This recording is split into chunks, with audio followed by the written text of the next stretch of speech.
Mere Conservatism.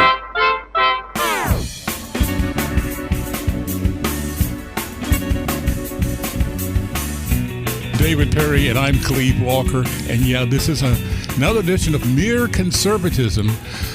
There Amazing, unprecedented things happening in the country. And of course, the leak from the Supreme Court is the big thing. And there are, as always, a lot of things to talk about, but this is the biggie.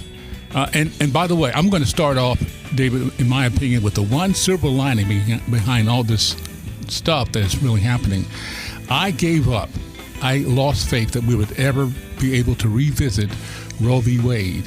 I did too. I sort of relegated in my brain the idea that it was going to be there because I just couldn't.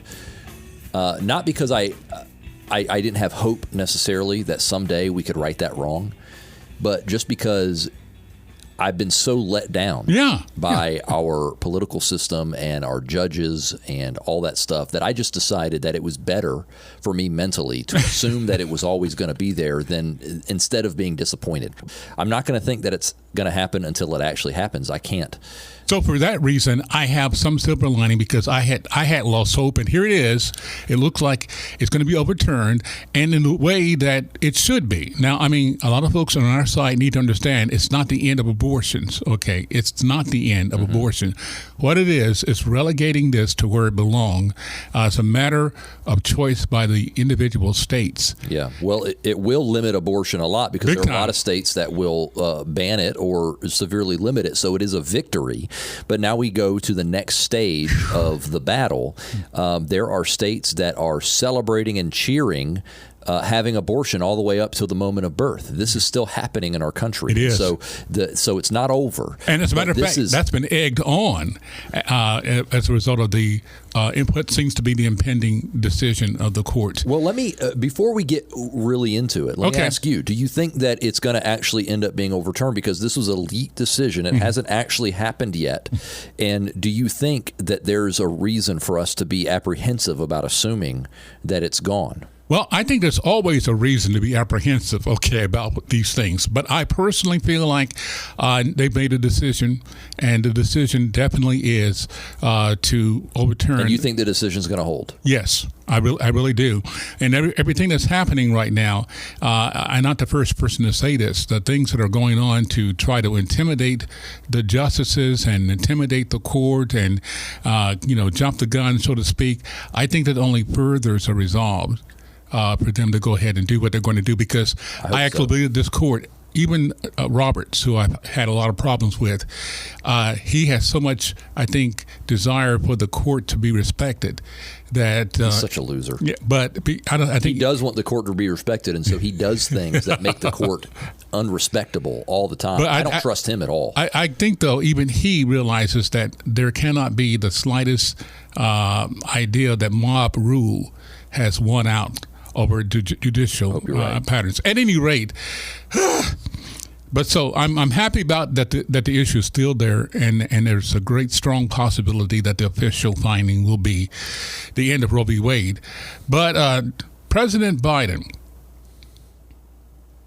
was torched recently, rightfully so, by conservatives and Christians when he defended abortion in talking about the ruling. And he railed against attempts to stop it, in part by noting that he's a child of God. Franklin Graham was among those who took issues with Biden's comments. He said that abortion is sin and is murder, but Biden said it is that the right to abortion comes from being a child of God. Those were his words. It's amazing to hear, especially him talk about this, because he's too senile to stick with the party line the way he's supposed to. Right. And so he'll say things that sound really bad. Yeah. They kind of belie the position of a lot of Democrats. But he said, he talked about the right to abort a child. Right. And which the interesting thing, David, about that is, even though when he goes off script, he's awful because I think of his mental issues. I actually think he reveals the truth behind this movement, because many of them, they have a religious fervor to the right to kill a baby. I mean, and that's all you can explain it. There's they demand it.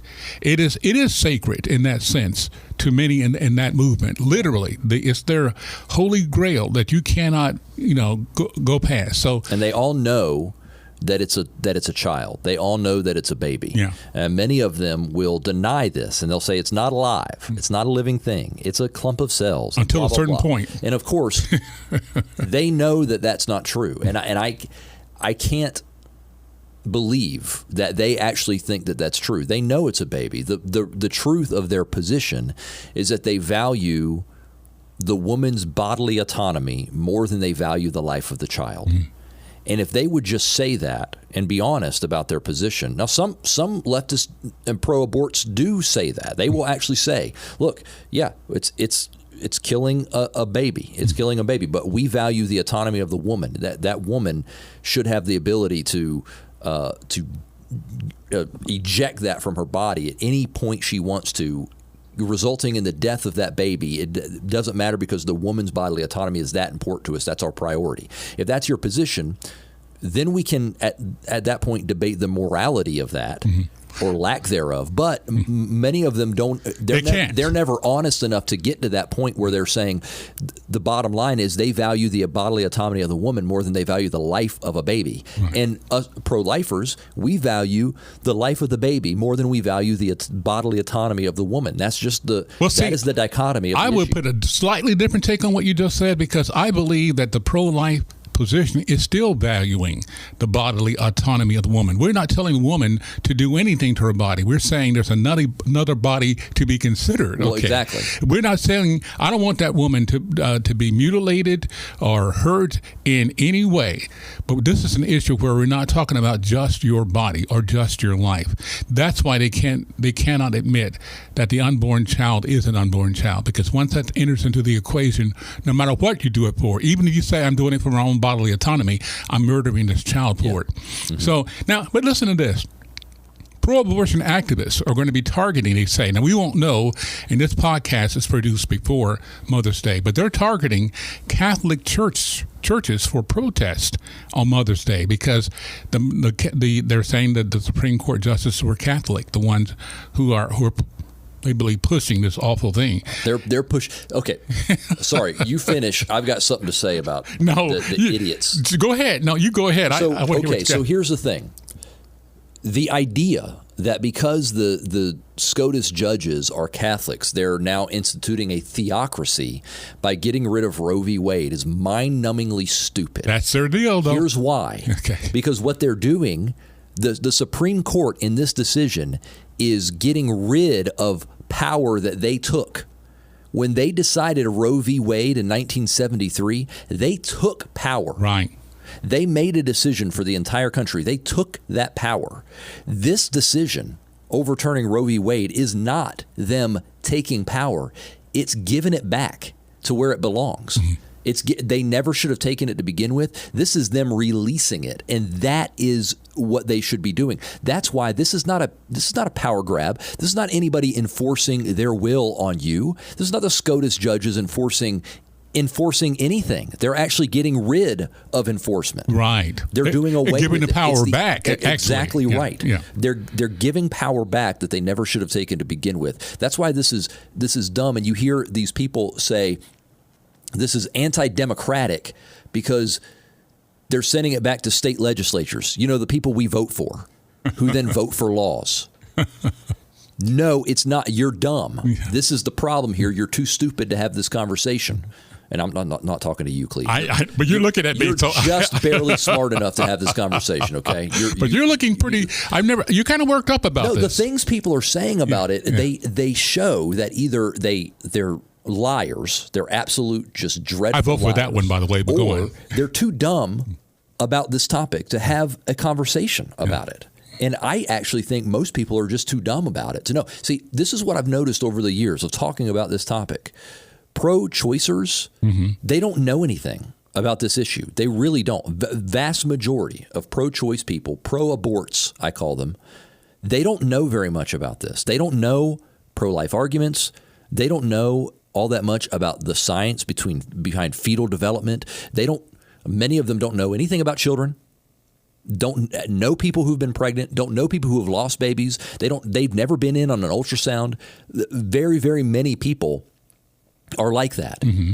But pro-lifers, by and large, they kind of know all the arguments. They understand the pro-abort arguments.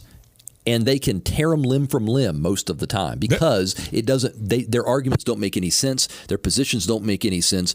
What I'm saying is that there's a deficit when there's a pro-abort talking to a pro-lifer.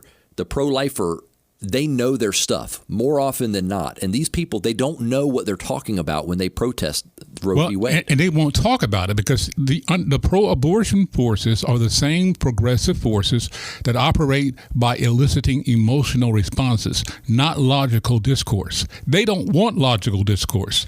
And they have to say things that are true that are designed to elicit emotional responses. Hot buttons that they know immediately ends the discussion. You could talk to somebody about this if they're willing to talk to you about it. But the minute many of them hear, oh, David's pro-life, boom, end of discussion. Here's my favorite one. Hey, you're conservative, right? You think people, you believe in liberty and freedom and people being able to make their own choices, right? Right. Well, yes, I do.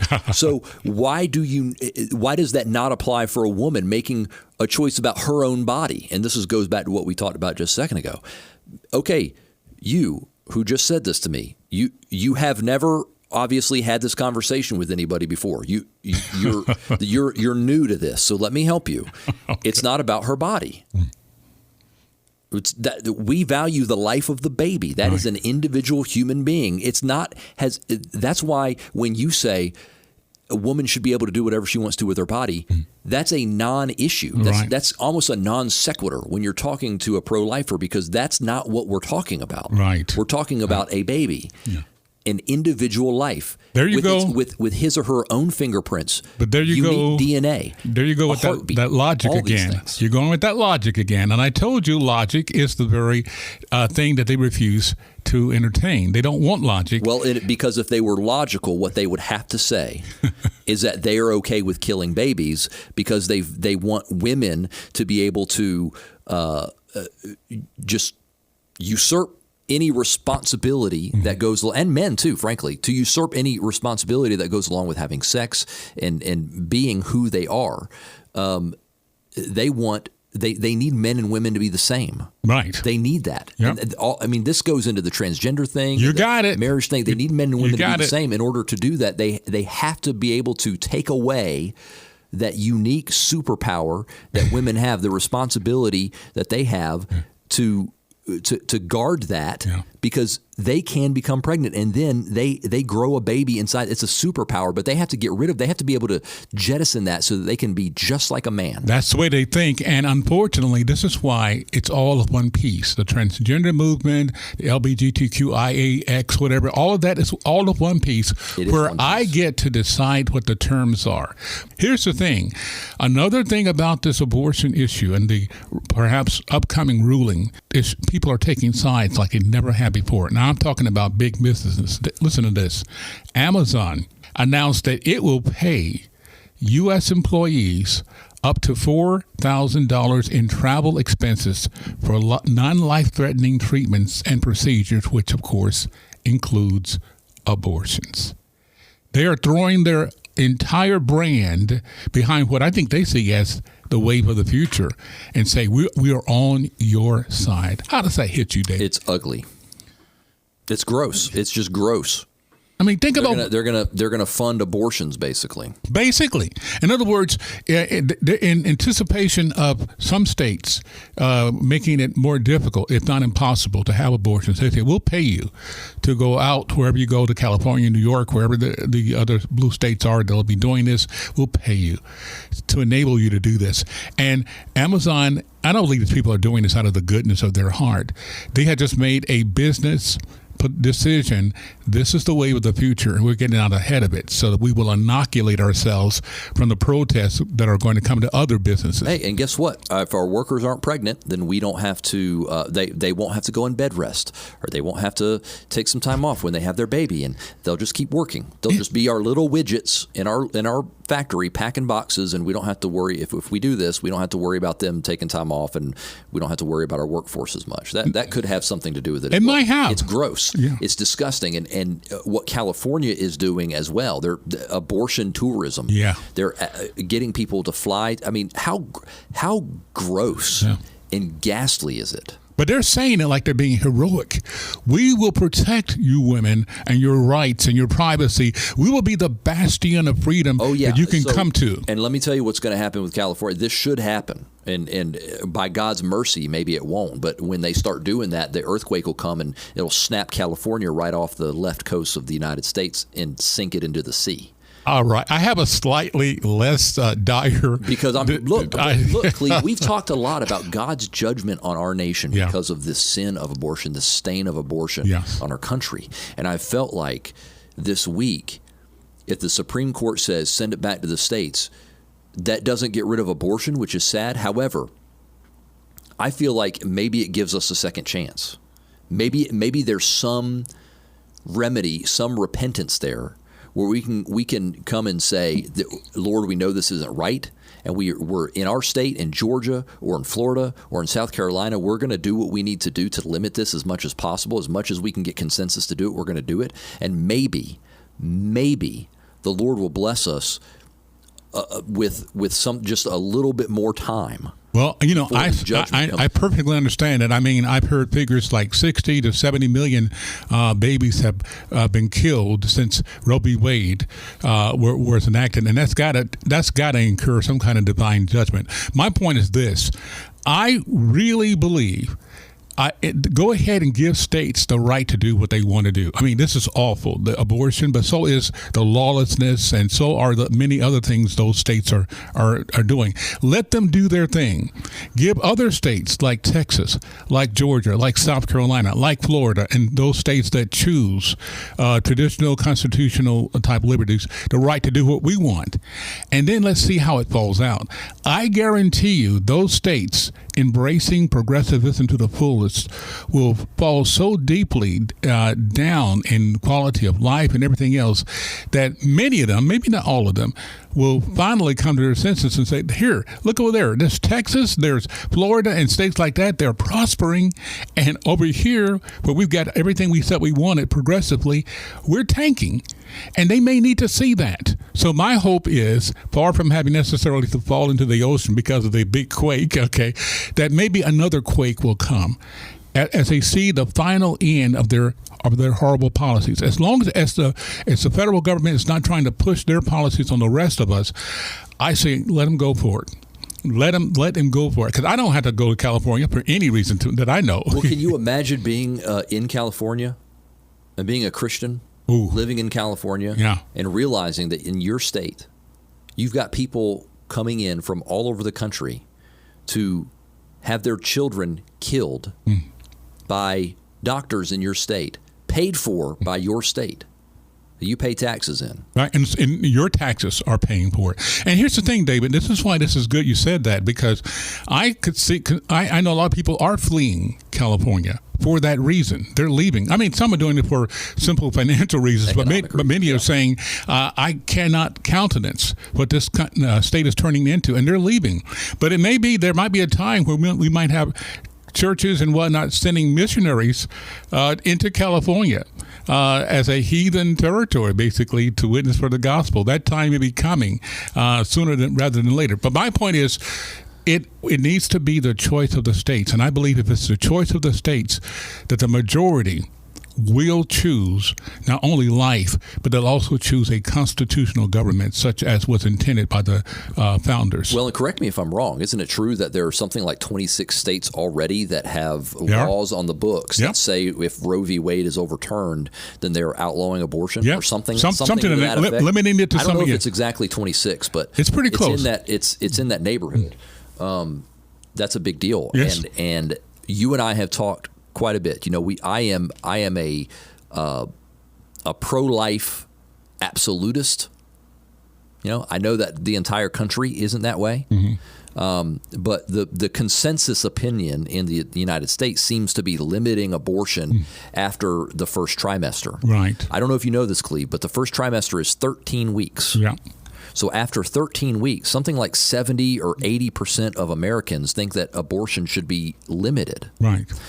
And that I think it should be at conception. However, I will certainly go for the second trimester ban.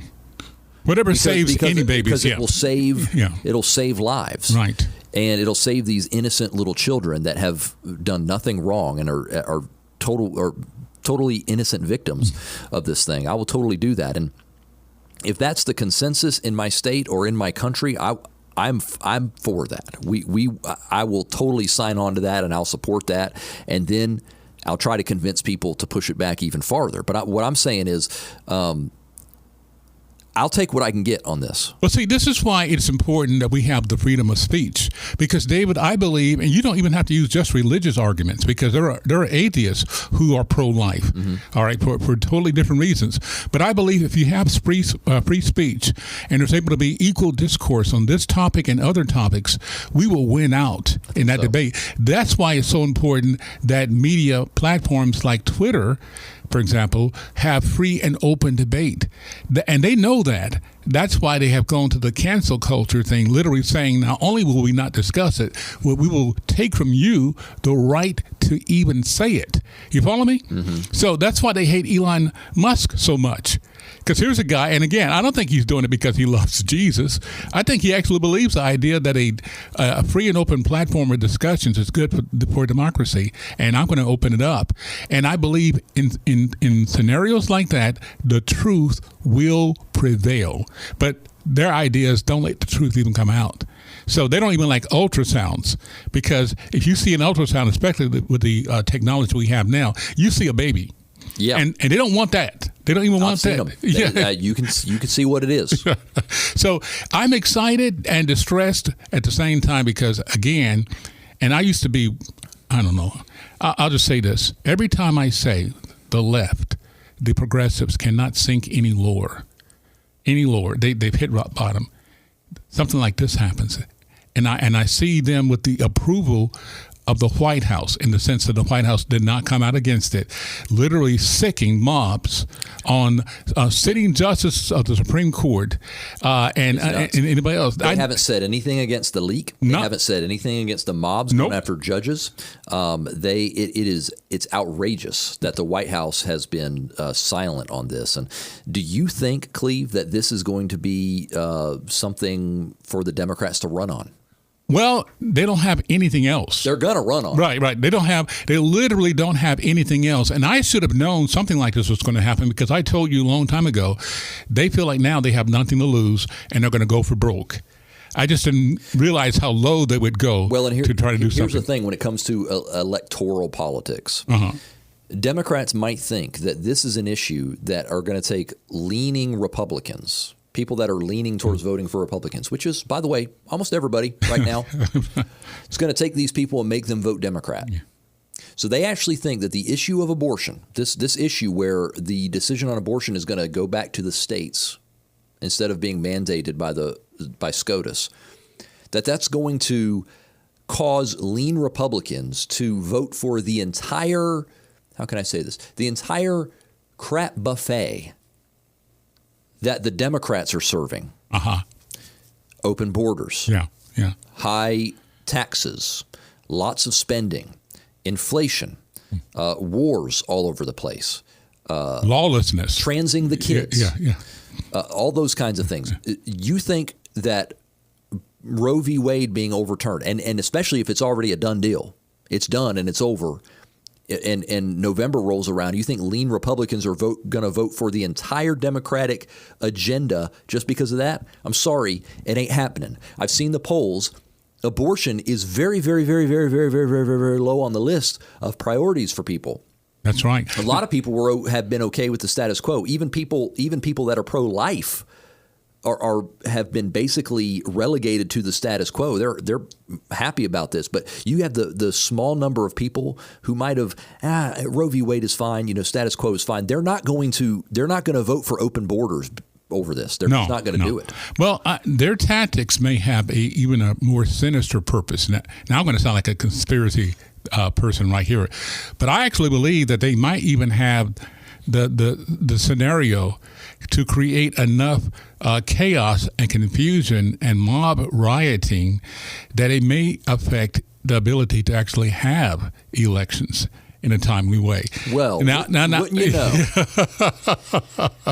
I mean, think about it. Imagine that happening. Just think about it for a second. I mean, if they have unrest to the extent that they would like to have, ostensibly using what's happening with Roe v. Wade as a thing, then there might be a need to declare an emergency and to maybe postpone elections to a later time or allow elections to be held in a way, again, that might be a little bit more amenable to nobody being able to be responsible for ballots and that kind of stuff. So at this point, I don't put anything past these guys. They are desperate for power. This is their one last chance. If they lose it now, I think they're under the impression we don't get another chance. Well, I don't think there's unfortunately always another chance. So they're probably they're panicking though. But they are panicking. I think you're right. Yeah. And they could. I do think that this leak from the Supreme Court is about, number one, intimidating justices, and number two, causing chaos. I do think that those are two main goals of it, and hopefully neither one of them happen. But look, the Supreme Court needs to. They need to put this decision out immediately. Yeah, I would. They had it scheduled to come out in several weeks. They need to just go ahead and right now do it, because the sooner it's over with, the sooner we can sort of digest it, and a lot of this chaos will work its way through. Well, again, it might be the reason they preempted it with the leak. You might have a great point. David, great discussion. A whole lot more going to happen. Of course, this podcast was produced before Mother's Day, so we'll have to kind of wait and see how the protests pan out. Where can you hear this again? Check it out on YouTube. Just search for MereCon Podcast. You can find us on Facebook as well, Mere Conservatism, or on Apple Podcast. And make sure you subscribe, leave a comment, and rate us. And just like we found out that Roe v. Wade was not a hopeless cause after all, so we believe that there are other possibilities of victory. So I guess what I'm trying to say is, it's not over with yet. Keep the faith. And join us for another edition of Mere Conservatism. David Perry and Cleve Walker will be here, but we'd love to have you.